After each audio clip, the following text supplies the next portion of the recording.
Welcome to SJ tailoring. வாங்க இப்போது சங்கிலி தையல் எப்படி போடுறதுன்னு பார்க்கலாம். இதுக்கு தேவையான பொருட்கள் ஊசி, நூல், எம்ப்ராய்டரி நூல், துணி, ஃப்ரேம். இப்போ பாருங்கள், இந்த ஃப்ரேமை எப்படி துணியில் அட்டாச் பண்ணுறதுன்னு பார்க்கலாம். இப்போ அந்த சின்ன ரிங் இருக்கு இல்லையா, அதை கீழே வச்சிடணும். அதுக்கு மேலே நம்ம துணியை வைக்கணும். அதுக்கு மேலே இந்த ஸ்க்ரூ இருக்கு இல்லையா, அதை வச்சு டைட் பண்ணணும். பாருங்கள், துணியை கரெக்டாக வச்சுட்டு இப்போது இந்த ஸ்க்ரூவை நம்ம டைட் பண்ணிட்டோமா, அப்படியே ரொம்ப டைட்டாகிடும். துணி சுருக்கம் இல்லாமல் இருக்கணும் இந்த மாதிரி. இப்போ பாருங்கள், நம்மளுக்கு தேவையான நூலை ஊசியில் கோர்த்துக்கலாம். கோர்த்துட்டு முடி போட்டுட்டு உள்ளேருந்து மேல் பக்கமாக நம்ம ஊசி எடுத்துடணும்.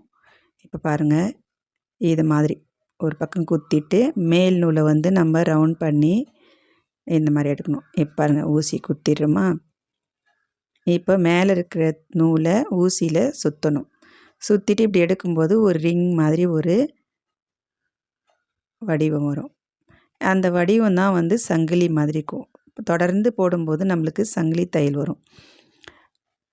இப்போ அந்த சங்கிலி உள்ளவே நம்ம ஊசி குத்துறோம், நூலை சுற்றுறோம். இப்படி இழுக்கும்போது ஒரு ரவுண்டு வரும்.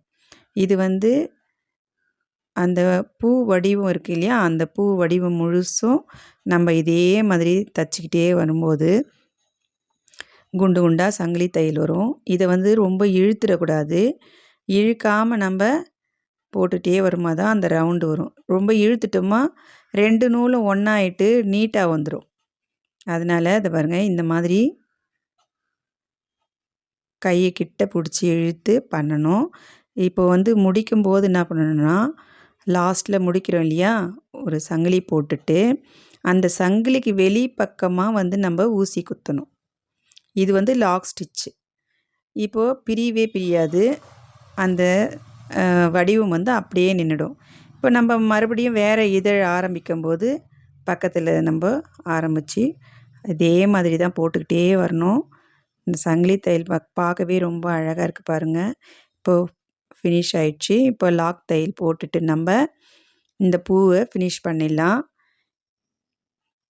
இந்த மாதிரி குத்திட்டு பின்னாடி பக்கம் எடுத்துட்டு ஒரு ஊசி குத்தி 2 சுற்று சுற்றிட்டு ஊசி மேலே இழுத்துட்டோமா முடி போட்டுக்கும். ஏற்கனவே நான் உங்களுக்கு முடியெல்லாம் எப்படி போடுறதுன்னு சொல்லி கொடுத்துருக்கேன்.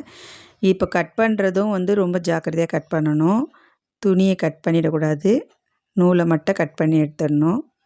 இப்போ வாங்க காம்பு எப்படி போடுறதுன்னு பார்க்கலாம். இதுக்கும் நான் செயின்லேயே தான் போட்டிருக்கேன். செயின் ஸ்டிச் தான். பாருங்கள், இதுக்கு க்ரீன் கலர் எடுத்திருக்கேன். ஏன்னா காம்பு எப்போவுமே பச்சையாக இருக்கிறதுனால நம்ம அதுக்கு தகுந்த நூல் எடுத்துக்கலாம். இப்போ நம்ம நம்ம இஷ்டம்தான். இது என்னென்ன கலர் ஒன்றாலும் நம்ம இஷ்டத்துக்கு போட்டுக்கலாம்.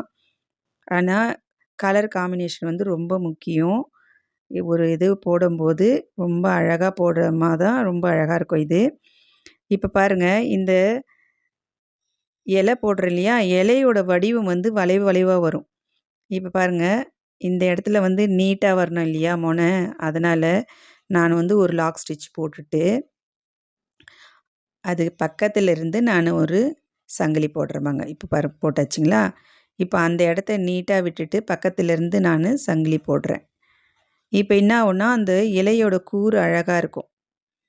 பாருங்கள், எவ்வளோ ஃபினிஷிங்காக அழகாக வருது பாருங்கள். இதே மாதிரி தான் நம்ம மொத்தமே தச்சு முடிக்கணும்.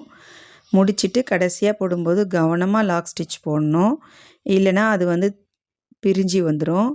இன்னொன்று, நம்ம எந்த பக்கம் நூல் வலது பக்கமாக நூலை சுற்றினா கடைசி வரைக்கும் நம்ம ஊசி மேலே சுற்றுற முறை வலது பக்கமாகவே சுற்றணும். ஆரம்பத்தில் இடது பக்கம் சுற்றுற பழக்கம் இருந்ததுன்னா அது கடைசியில் வரைக்கும் இடது பக்கமாகவே தான் சுற்றிட்டு வரணும் நீங்கள். இப்போ பாருங்கள், மகரந்தம் நான் மஞ்சள் கலரில் போடுறேன். இந்த பூவோட ஷேப்பே எவ்வளோ அழகாக வந்துருக்குது பாருங்கள். இதே மாதிரி தான் நம்ம இதுக்கு நடுவில் நம்ம மணி வச்சும் தைக்கலாம். டெக்கரேஷன் பண்ணுறது ரொம்ப அழகாக இருக்குது. ஃபினிஷ் ஆயிடுச்சு. இந்த வீடியோ பிடிச்சிருந்ததுன்னா லைக் பண்ணுங்கள், ஷேர் பண்ணுங்கள், சப்ஸ்கிரைப் பண்ணுங்கள். பாருங்கள், எவ்வளோ அழகாக இருக்குது.